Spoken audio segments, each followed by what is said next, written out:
From a Bohemian enclave, this is the Steve Brown Arts Center, nestled in busy downtown Jesup, Iowa, alongside producer Blake Tempus and co-host Dale Rueber. I'm Jim Gillespie. This is the Jesup News for August 23rd, 2026. Isn't it the 24th? It could be.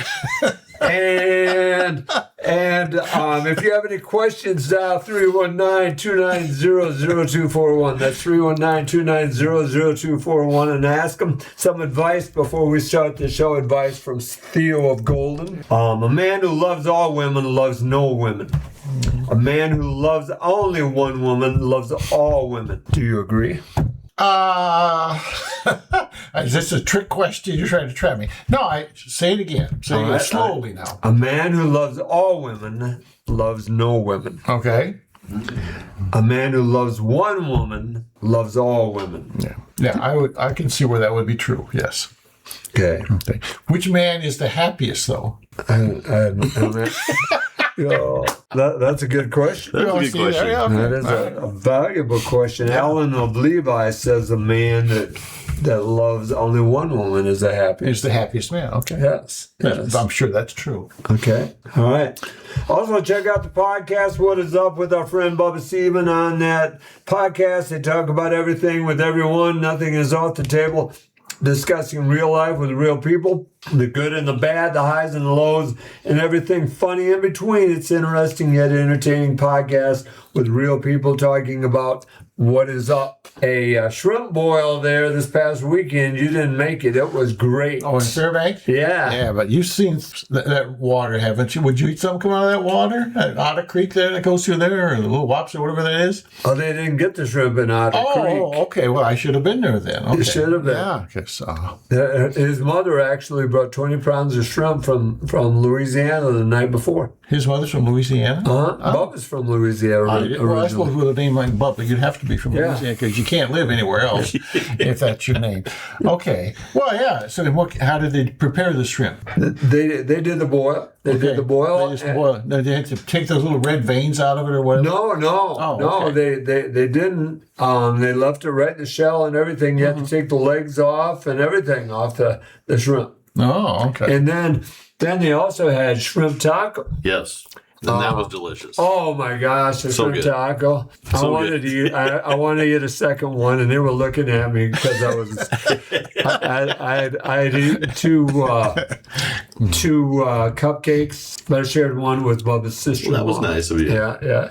And then they also had not kohlrabi's. But they had pineapple in the boil. The corn was the spiciest. Oh, the corn was good. It kind of lingered on your lips. It's just like, woo. We have guest Mike Sorenson with us tonight. And Mike was at Bubba's Boil. Mm-hmm.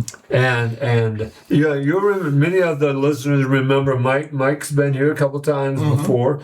But he's got we're going to talk to him tonight about his basketball and softball shooting is what we're going to do tonight. Maybe get an autograph story or two. There you go. But answer this question before we go on farther, though. Both of them. Do you take on New Year's Eve or Christmas vacation, do you take your children to Vegas, New Orleans, or the Florida Keys?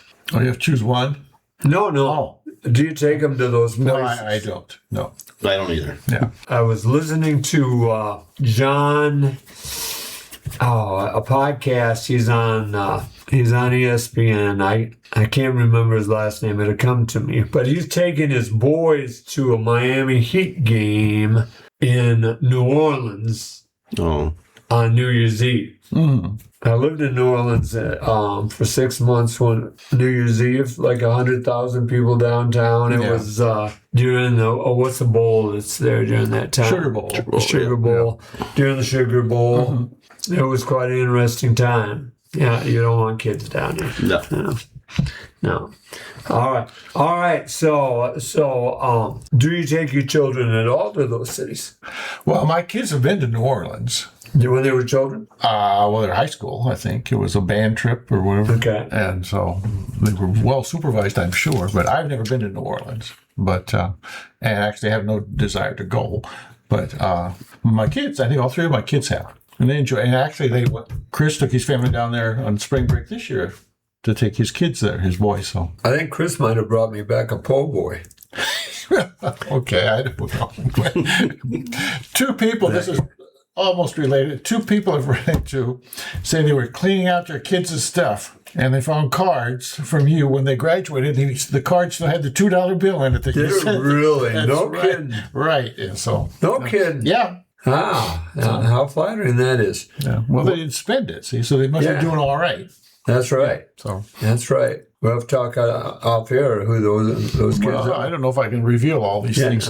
People tell me a lot of stuff in confidence. I understand that. I understand that. When they start out with, now don't tell Gillespie this, well then you know it's going to be something pretty darn juicy. That is. Mm-hmm. Okay. All right. Okay, why are you interested in this vacation thing? Or are you done yet with that? Oh, sure. Okay. Oh, I thought you were leading up to something really. No, I do you think it's surprising that someone would take their kid to New Orleans on Christmas Eve or New Year's Eve? Yeah, and how old is the kid? They're both in high school. Okay, yeah.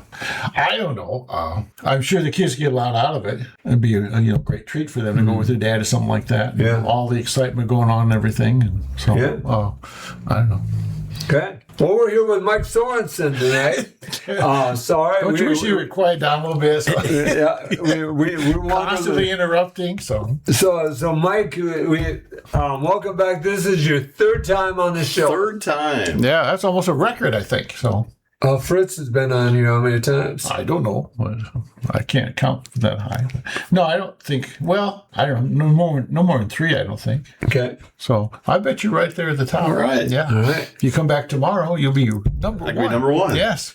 So, Mike, how'd you get started? The basketball shots, the softball shots, and all of that. That's all over the internet. So back during COVID, my daughter downloaded the app TikTok, and it was the dumbest thing ever. I wanted to delete it. All I saw was lip syncing and dancing, 2 things I can't do, and I don't want to watch anyone else do it. And I didn't know once you started liking the stuff on there, that became your feed. And okay, so I found some trick shot guys on there, and I go, okay, that's cool. But they were always more athletic, stronger, better than I was. And so I tried to come up with something that kind of set me apart. So I thought, well, I can juggle. Maybe that could get me something that would be different than these guys that are doing, full court shots, off the wall or whatever. And I remember the very first time I tried it, I was in my driveway. I was probably about a foot away from the hoop, and I didn't even know what I was doing. And I think I dropped all 3. I shot it, I made it, but I dropped the other 2, and it was just like, it was a disaster. But then I got better and better and better, and now I'm okay. I'll say I'm okay at it. Mm-hmm. Oh, you're very good at it. You're very good at it. But you have So let's go through your routine. You have a routine. I do. Because I've watched enough of them. I see the routine. Oh, yeah. Tell everybody your routine. So when I go out there, I will I'll hit record on my camera so I can record in case I do make it. But I'll walk back to the hoop. But then I'm walking away from the hoop. I'm looking at the other hoop to kind of line myself up so that I'm not, 2 feet this way or 2 feet that way. But then I'm thinking to myself, okay, I got to be right here. But then I block everything out. I don't hear anything. I don't see anything else. So if there's a crowd, if there's not a crowd, I don't hear it. A lot of times it's scary because I get done, I make the shot, and I am kind of almost sad because I don't think anyone clapped for me or cheered for me.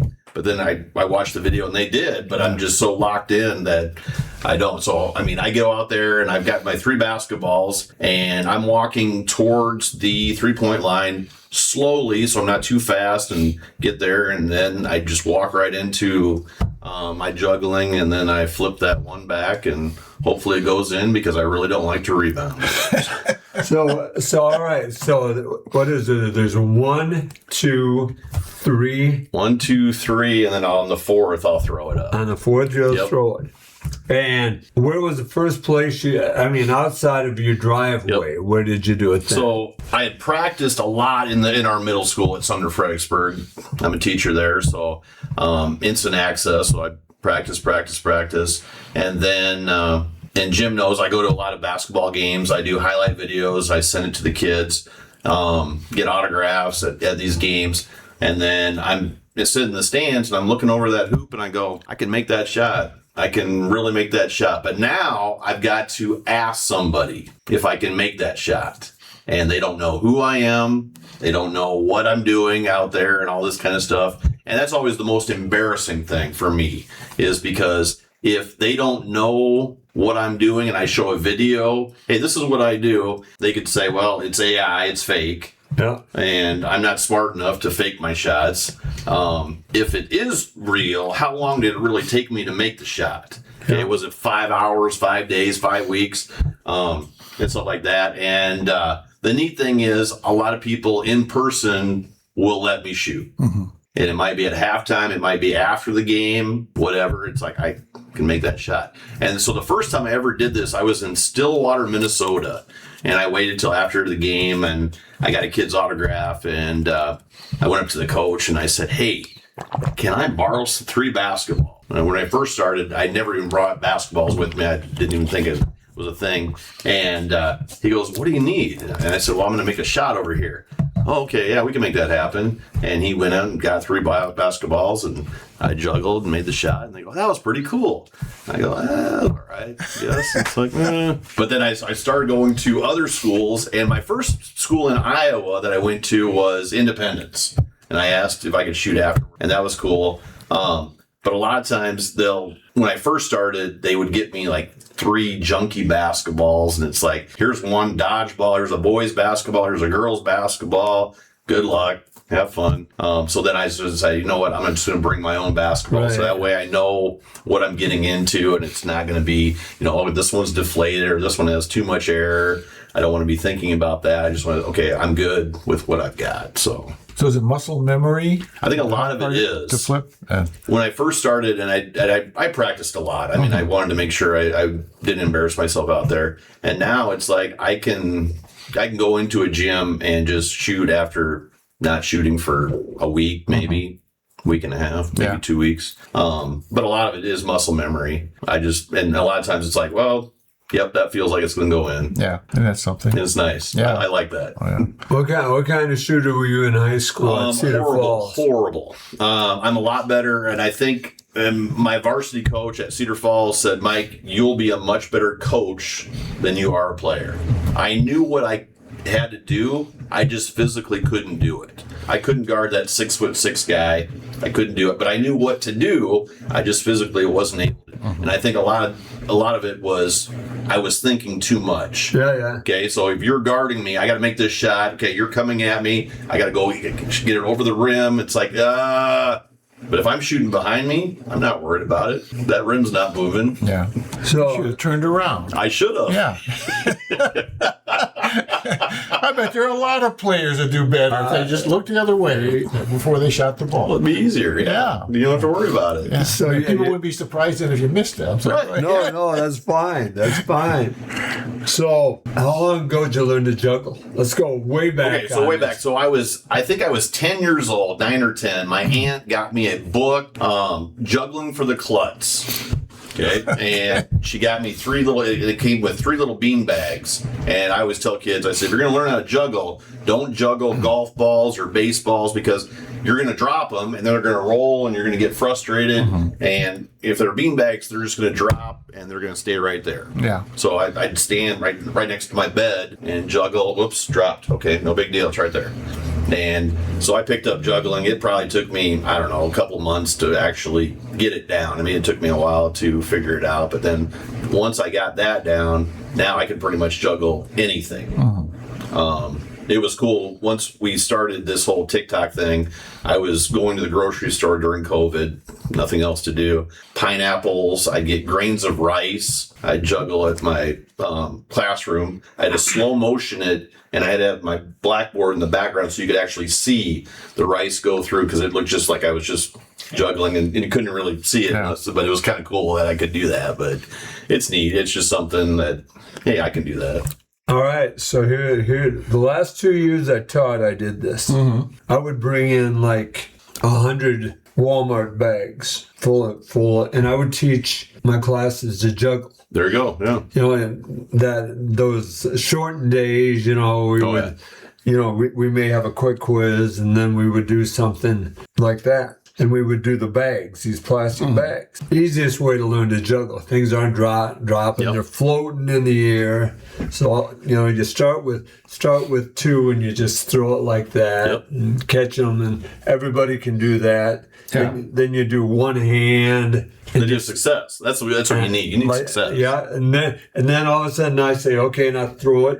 Catch it with the other and throw it and start. And it's incredible. Maybe 1 out of 3 can juggle within 10 minutes. Yeah. I think Mike Sorenson really believed in the benefits of juggling. And he taught my son and the rest of the basketball team how to juggle. Yeah. And so Chris can juggle. I can't remember exactly what Mike would preach about it, but he really thought it was very good for athletes as far as hand-eye coordination or whatever.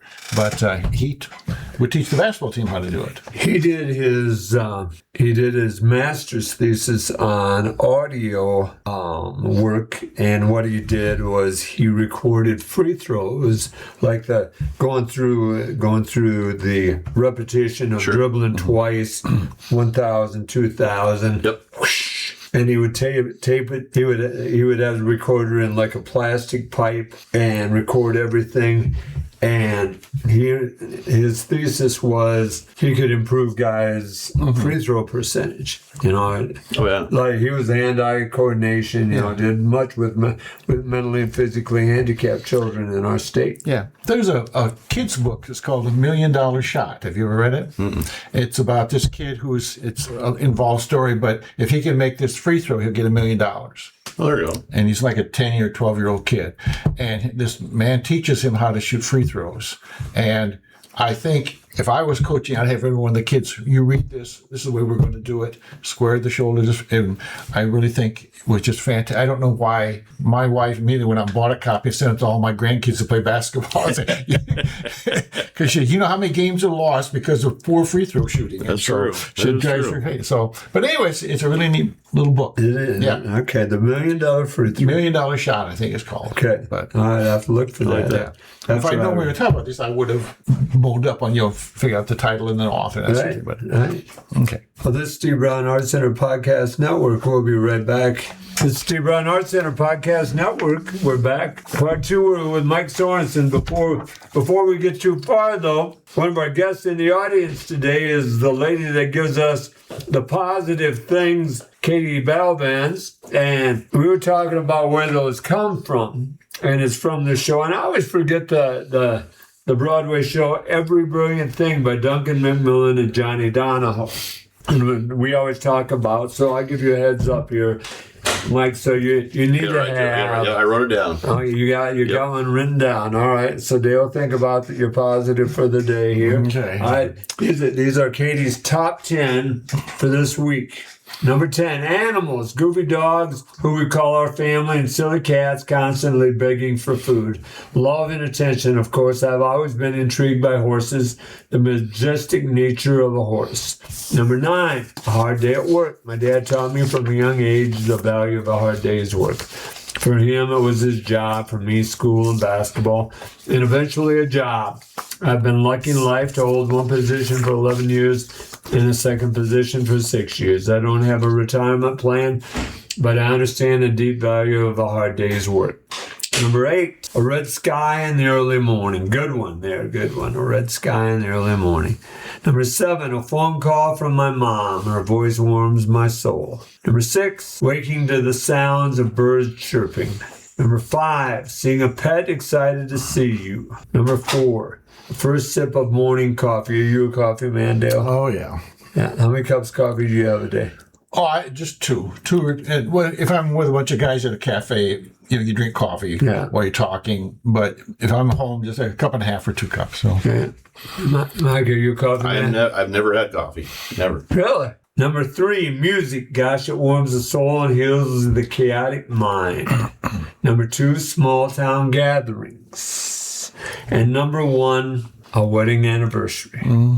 Good ones. Mike, we'll start with you. You said you have it written down. What is the best thing about today right now that you have? That I had today. The best thing I had today was I got to at least see some of my coworkers today, at least for a little bit, because usually in the summer, we go our separate ways, and they live in different towns, and a lot of times we don't see each other. So it was nice to reconnect and get back to the whole swing of things, doing the whole teacher gig. So that was kind of nice. That is nice. Yeah, those are always the first day is fun. Sitting at the lunch table. Yep. And those people sitting there talking when the superintendent's up front talking. Yeah. I'll wait. Yeah. Okay. Those were the best days. Yes, they were. Those first few days of school. All right. Workshop. Yeah.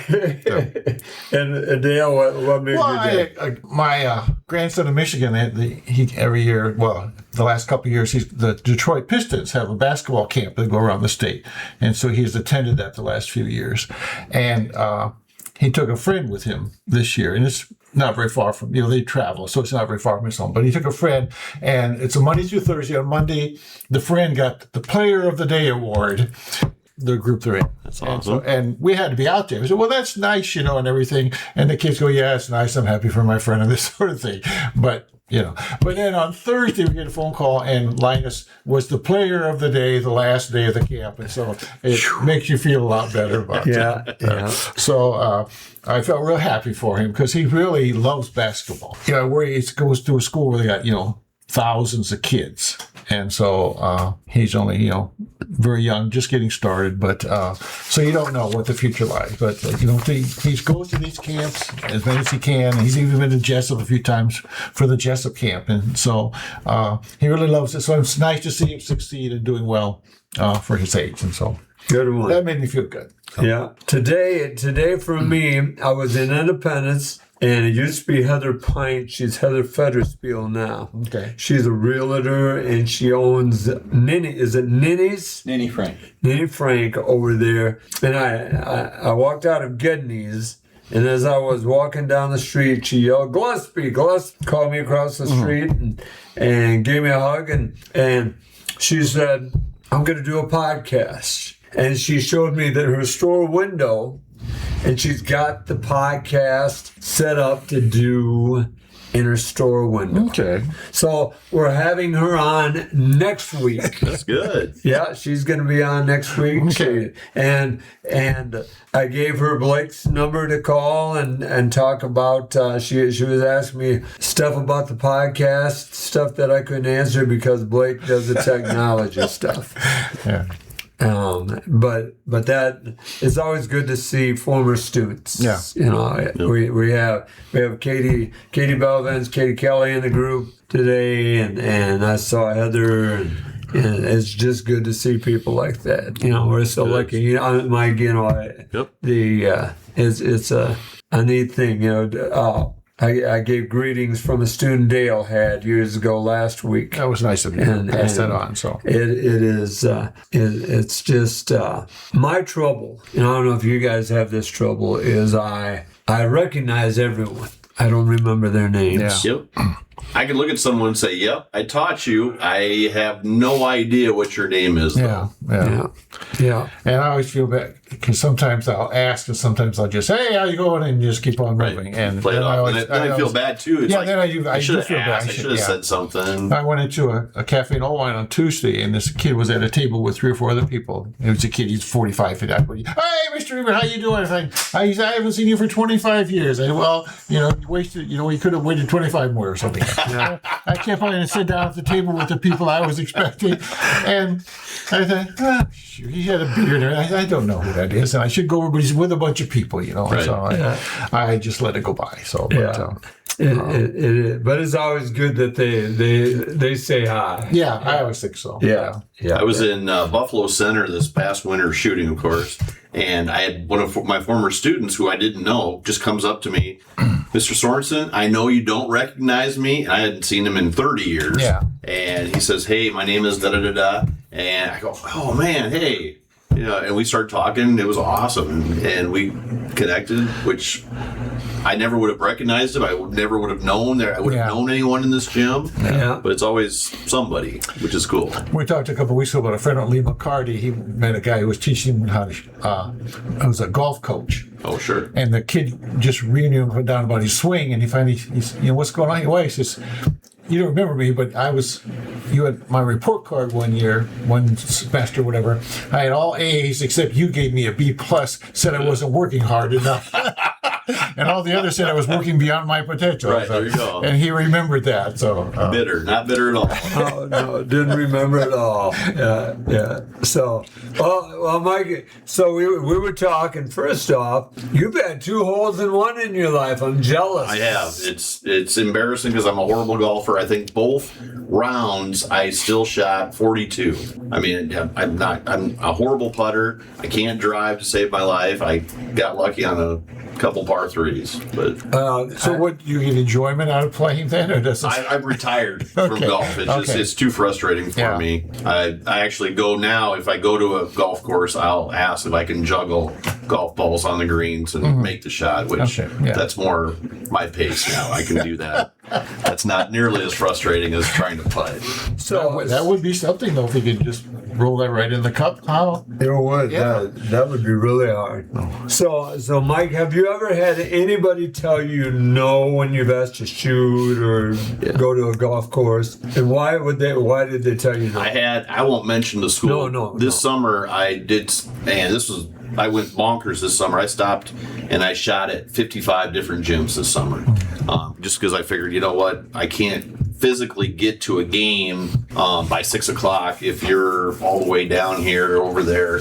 And I did stop at one school, and I just go in and I didn't email, didn't call, just stopped in and said, hey, could I go in your gym for 15 minutes? I talked to the secretary, and she went and talked to the superintendent, because she comes back and she goes, I think it's going to be a no, because you're going to have to sign some paperwork. Oh, geez, yeah. And I'm sure they're worried about me suing. I'm going, if I fall, if I hurt myself, I'm not going to sue you. Yeah. If I'm klutzy, I'm not. But I'm sure there are people out there that let me go out on this slippery floor and I'm going to sue you for $1 million. No. But you hate it when they use that. And I don't. And that's the thing. It's like, I don't take it personally because I know that I'm a wild card. I mean, you have no idea what you're getting. Yeah. And I was very nice and cordial, and I figured, you know what, I'll go back to that school and I'll talk to the AD, and he'll probably let me. Yeah. Usually, if they find, if you tell them you're a teacher or a principal, and that's the biggest thing. Is I always lead with that. Hey, I teach up at Sumner Fredericksburg, and a lot of them have no idea where that is. Well, I suppose none. But at least that gives me at least some kind of credibility. Then I show the video. That gives me a little bit more. And then if they say no, that's all I can do. I mean, I can't. I mean, I can beg and plead and start crying, but I'm not going to. It's like I'll just go to the next gym. It's fine. So how many gyms have you shot in? So I didn't bring enough for everyone. So I'm up to 298 different gyms that I've shot at. So I'm going to hit 300 this winter. So that was my goal. Like I said, I had 55 this summer because I really wanted to come close to getting to 300, but I didn't want really 300 to happen this summer, but I wanted to come really, really close. So it's sort of like a Major League Baseball player. You wanted the hit to come in home. Yes. Yeah. I want to do something, but I want 300 to be a big one. I don't want to be, some junior high or, a middle school or an elementary school or anything like that. But I'm going to see if I can get into another college. I've shot at 50 different colleges. Okay. This is how long it takes to get there, right? Not how long it took you to make the basket. No. Yeah. Yeah, there's some schools in there that, I always put down. I looked at first. Can I get there in time? Can I get there for maybe a Saturday game? Yeah. I mean, some of the places I might have to drive there Friday night and then shoot Saturday just because it's going to be so long to get there. But I did not count that as one of mine just because outdoors I don't count because the wind and it's it's not the same. Because we're pretty proud of the fact that it took you quite a while. It did. I was strong. I struggled here. It was a tough court. So the most memorable. Where is the most memorable shot that you made? The biggest one I ever did, and this was after, and it's embarrassing for me. WHO and KWWL both came up to Fredericksburg and interviewed me. WHO called me and I said, I don't need you to drive up from Des Moines. Yeah. We can just talk on the phone. He goes, no, we're the TV station. We need video. So we need proof. So they did that. And then a week later, KWWL did the same thing. Mark Woodley came over. And then at the end of the KWWL interview, Mark asked me, well, what's left? I said, well, I've shot at D2's colleges, D3 colleges, high schools, but I've never shot at a D1 college. Mm-hmm. And he ended the interview with, well, you and I, there you go. Yeah. And the next day I got a text from the athletic director from UNI said, hey, how would you like to shoot at halftime of the UNI Drake women's game? Yeah. Nah, I'm right busy. No, yeah, I'm in. Yeah. And that was awesome. That was just, it was, and I'm never nervous before a game or even when I'm shooting at halftime, but that one I kind of was. Yeah. I won't say I was like scared. I wasn't scared, but it was exciting.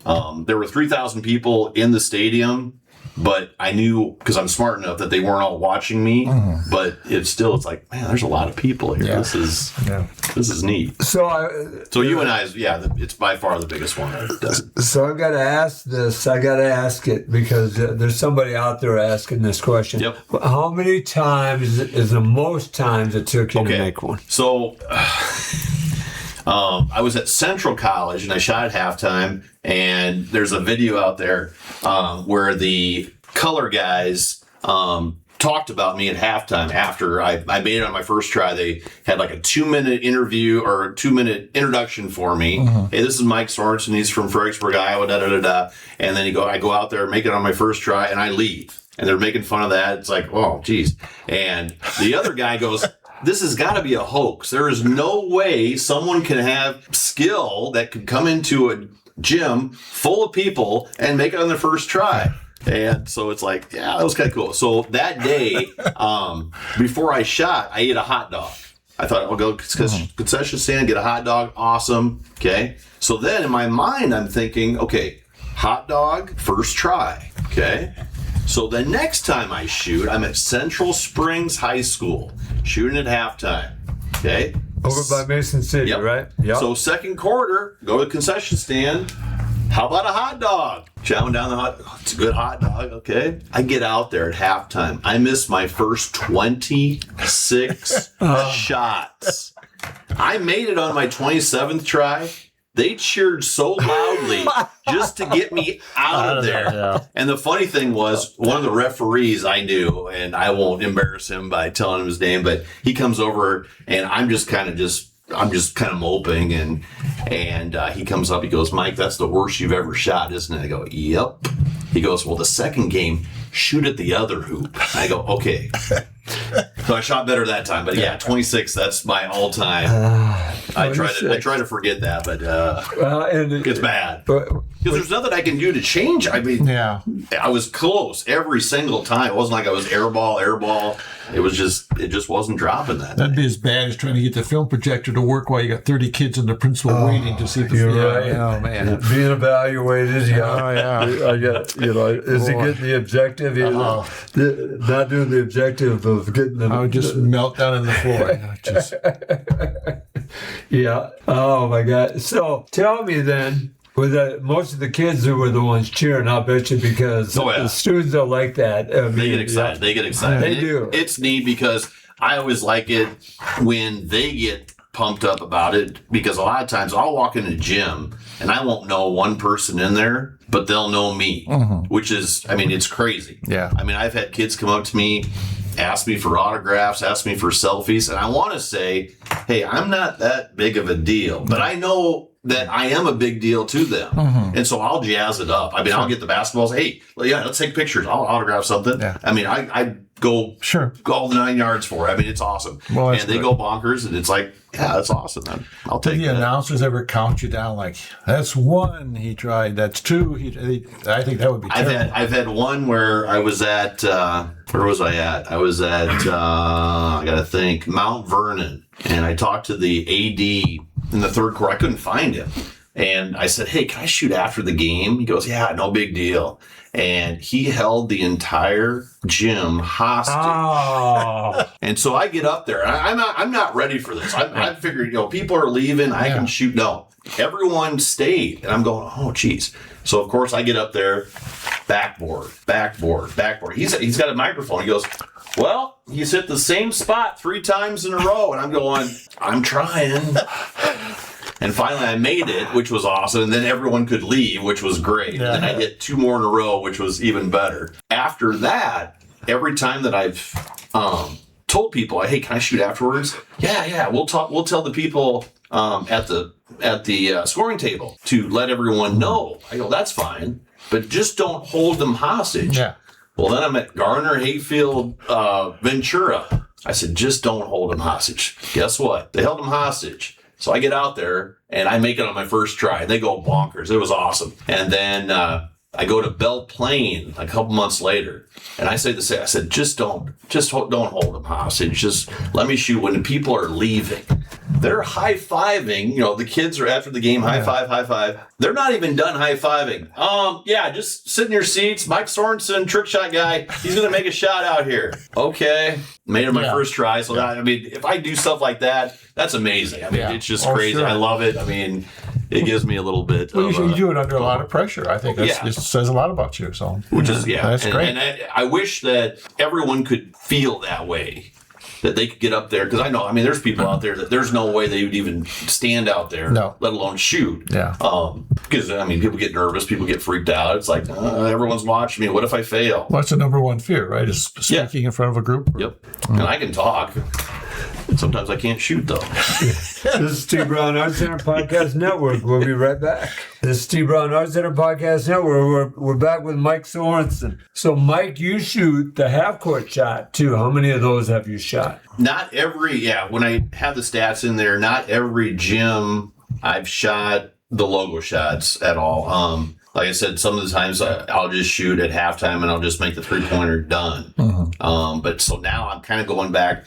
And a lot of times I'll go to a gym and I'll shoot a 3, a logo, a 3, and another logo. I can get all 4 of those shots in 15 minutes. Easy. But I won't risk shooting the logo shot at halftime. I don't trust myself that it's going to go in that amount of time. And I'm not strong enough. I don't want to make myself look really bad out there. So, but I would say, I don't know. I guess I don't know the stats on that, on how many, maybe half of what I've got right down there. So maybe 150 I've done logo shots. Because when I first started doing it, I thought, well, I'll just shoot the 3-pointer. And then now it's I think it's plenty. Yeah. And now it's like, well, maybe I'm kind of progressing to see if I can maybe do that too. Yeah. I'm just not as good. What is of all the shots you've had or done, what is the best experience that you had, Mike? It doesn't have to be the first one that went in, just the best experience you've had. And that's hard. That's hard. Oh, it is hard. I had a fun experience. I went to Vinton Shellsburg, and their crowd was just bonkers. They were the best crowd I've ever had. I made the 3-pointer, and they cheered really loudly, which is, it's normal. And then I said, I'm going to shoot the logo right now, too. It was after the game. I hit that, and those kids stormed the floor. It was I was like, this is awesome. And I don't deserve this. I don't want this, but they were having more fun than I was. Right, it was just like, I think they wanted to be in the video and all that stuff. And it's like, I turned everything to them. I got out of the camera view. They're in it. They're cheering. They're doing all their stuff. Because I think they want to get famous too. Sure. They want to be in there. It's like, hey, there's me. Yeah. And I probably would have been the same way when I was their age. So is there a place where somebody can go and find every shot that you've recorded? Yeah. TikTok, Twitter, X, or Facebook. Every shot I've ever made is on there. So back the Minnesota shot. Yep, every shot. Yep. And a lot of times, if I'm not out there shooting, like today, I won't do any trick shots today. I'll post an old one. So it might be one from last week. I was at Upper Iowa, or it might be one from 3 years ago. I just, hey, this was kind of a fun one. I'll put this up. Speaking of Upper Iowa, I saw you guys. Is it Frank Garza? What Frank Garza? So Frank Garza's dad, and then Luca Garza is the son, and he was doing a camp out there, and I figured, well, I'm here. I might as well get some shots up. And it was funny because I got there and the Upper Iowa basketball coach met me there, and I said, hey, can I shoot in there, or are they in the other gym? Well, they're in the other gym. I can take you to the other gym. I said, can I shoot in there, though? Yeah, but they're going to be there pretty soon. I said, it won't take me long. And, of course, I get there. By the time I set everything up, I take one shot, miss, of course, and then all of a sudden, all these kids roll in. Yeah. And some of them knew, hey, Mike. And it's like, I have no idea who they are. Yeah. And that's cool, too. But, well, now I got to make it. Okay, so I'm up there, and Frank goes, well, we got halftime entertainment now. It's like, all right. So now I really got to make it. So it's like, and they're all waiting because they got to use the court. And it's like, it took me, I think, 8 times before I finally made it. Okay, and no air conditioning at all. I mean, I was drenched after I just took 8 shots. It's like, but then I shot after when they left, because Luca did a autograph signing afterwards. He signed for every kid, and so then I shot in the main gym, and then I shot in their recreation center, and then I actually went over to their softball diamond and shot there too. So I got 3 venues in one day. So let's talk real quick about what you do with softballs. So a lot of times, I mean, this summer was more bizarre than ever. I went to 55 gyms, and usually in the summer I don't want to really be inside. I want to be outside, and we'll go over to Fredericksburg. We have our old softball diamond, our old baseball diamond, and I'll shoot there. And what I'll do is I'll go up to the pitcher's mound with my bucket of balls, and I'll have another bucket at home plate. So I'll juggle the pitcher's mound into the bucket at home plate, or I'll go from first to home plate or second to home plate.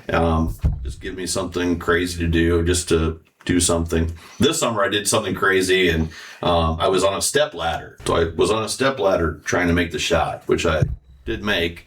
And then I jokingly said, well, no one was injured during this. Yeah. So that way no one else would go out there and try to copy what I was doing. It's just like, I thought, I think I can make it from a ladder. That'd be kind of cool. Because I hate heights. And luckily it wasn't too. So that's, so I've got, I think on there, I think I have 19. I've gone to 19 different ball diamonds. And they've all been high school ball diamonds, except for I shot at Fairbank that day. Yeah. I was at Bubba's. And then I've shot at the Field of Dreams.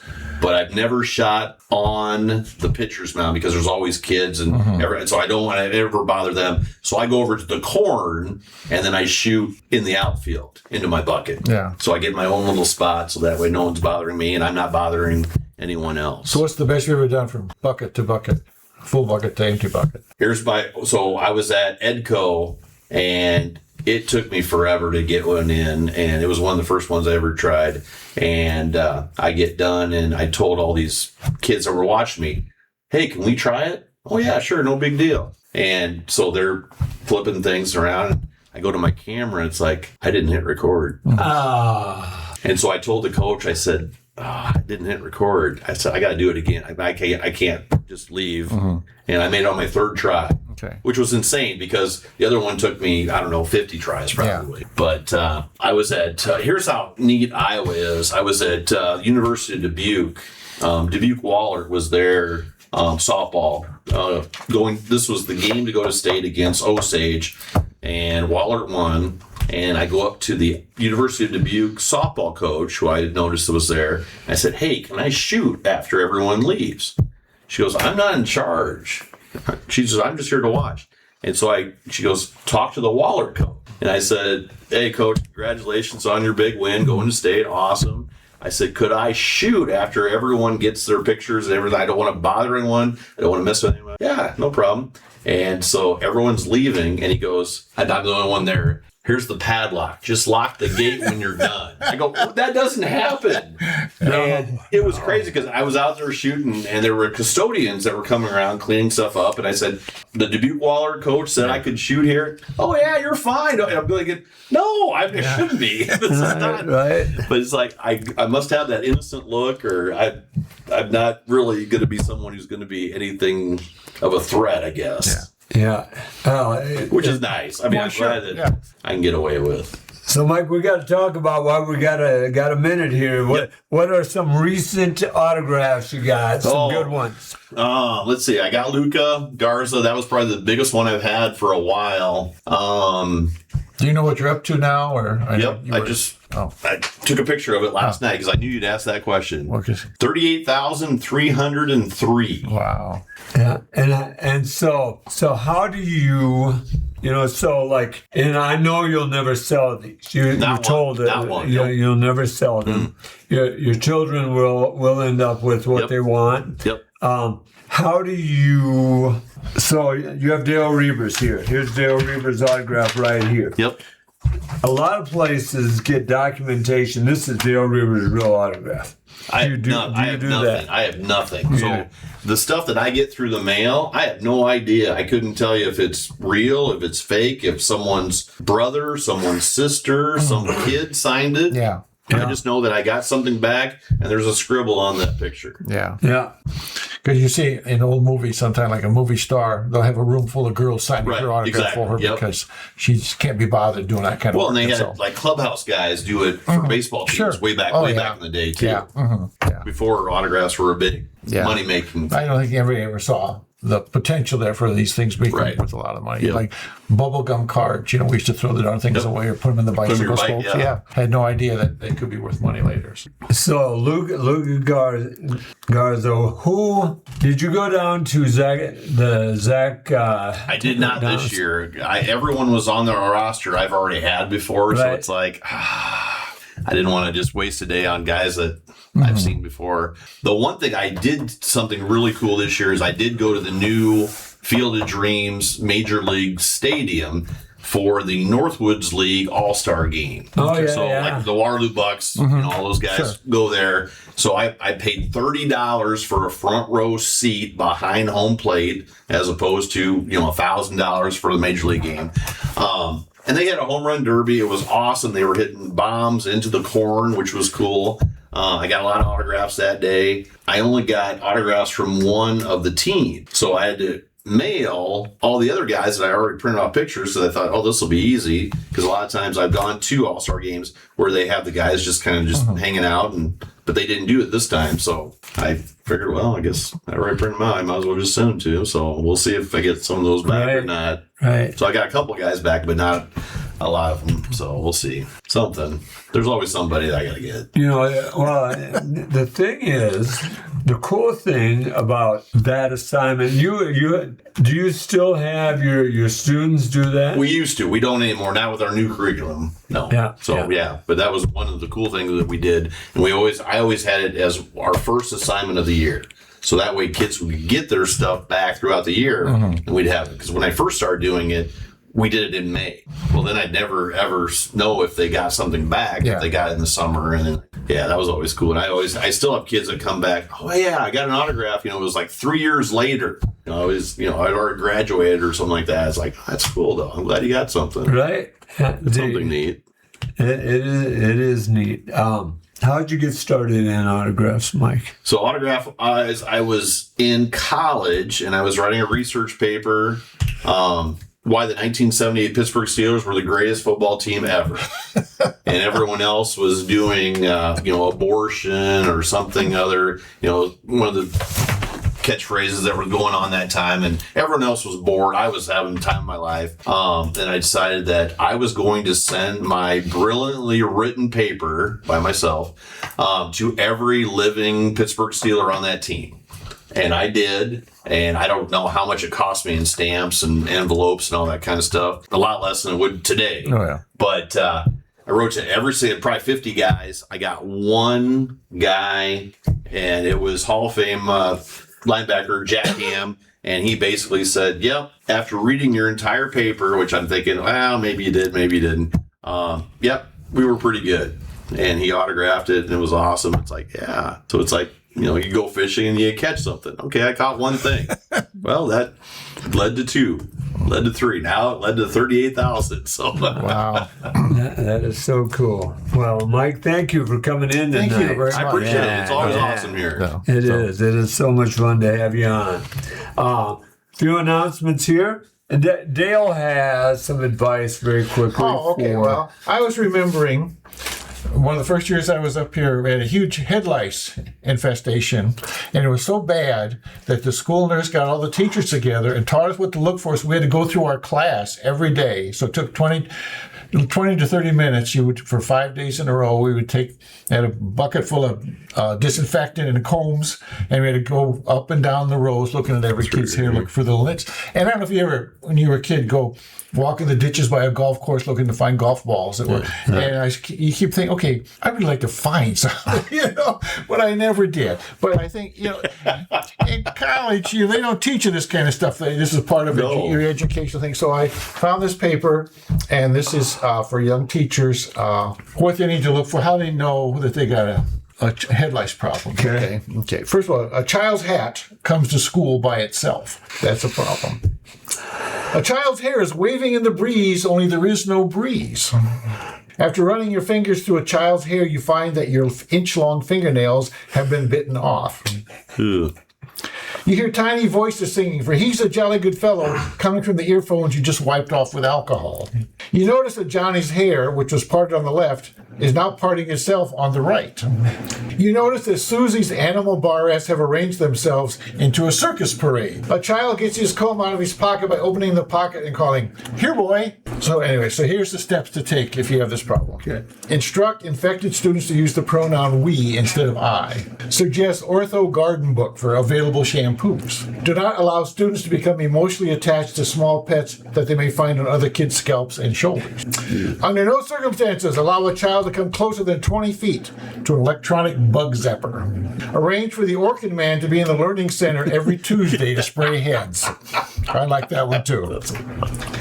That's good. Discourage use of curling irons, as hard-boiled cootie eggs have an offensive odor after 7 to 10 days. And number 7, the last, all personnel should be aware that Nits and Parasites is not a rock band. So, Very good. all right. I just had to throw that in. Thank you. Well, just in time for school to start. Perfect timing. Perfect timing. So, there's a little advice from Alan Levi from Theo of Golden at the end.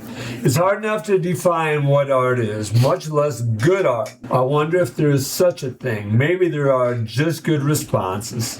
But I guess if it works, of art makes us see something familiar in a new way, or makes us feel something we ought to have felt all along, or shows us our place in the world more clearly, maybe then it qualifies as good. It makes us better somehow. Maybe that's what gives it its value. Okay. So something that makes us feel better. Yeah. Jack Ham made you feel better. Yep. Don't forget, we have the jam session the third Sunday of every month at the Steve Brown Arts Center. Usually it's at the Jesup Public Library.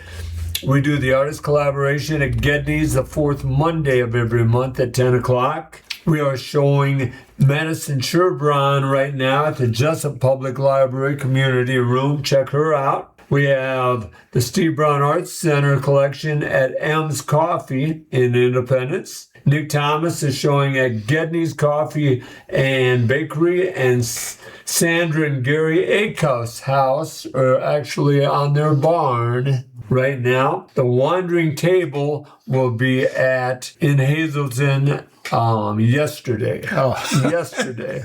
Okay. Would have been there. Don't forget the 24-hour Mustang camera sponsored by Joe's Pizza in Independence, and the 24-hour Hawk camera sponsored by Joe's Pizza in Manchester.